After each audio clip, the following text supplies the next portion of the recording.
আমি যখন শাকিব খানকে বিয়ে করেছি তখন আমি শুধু তাকেই দেখেছি, তখন শুধু সেই সিঙ্গেল ছিলেন, তিনি শুধু আমারই হাজবেন্ড ছিলেন, এবং তার প্রিভিয়াস লাইফে কেন সেই প্রবলেমটা হয়েছে সেটার জন্য আমি দায়ী না।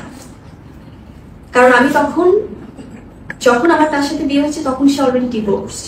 আমি যে মানুষটাকে বিয়ে করেছি, যে মানুষটাকে বিশ্বাস করেছি, যে মানুষটাকে ভালোবেসেছি, সে যখন আমার কাছে এসছে বা তাকে যখন আমি দেখেছি, এটা একটা ভালোবাসা ছিল, একটা রেসপেক্ট ছিল।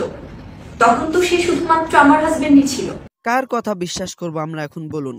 একটা লাইভ টেলিকাস্টে অপু বিশ্বাস বলেছিল মেগাস্টার শাকিব খানকে যখন শবনম বুবলি বিয়ে করে তখন নাকি তাদের মধ্যে ডিভোর্স হয়নি।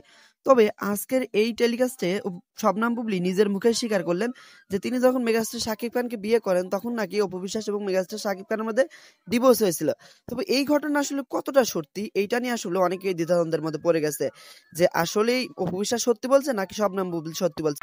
তখন তো সে শুধুমাত্র আমার হাজবেন্ডই ছিল, আমি তাকে সিঙ্গেলই দেখেছি, তখন তার আশেপাশে কোনো কিছু আমি দেখিনি। আর দেখলেও তো আমার প্রশ্নই ওঠে না সেই জায়গাটাতে যাওয়ার পর।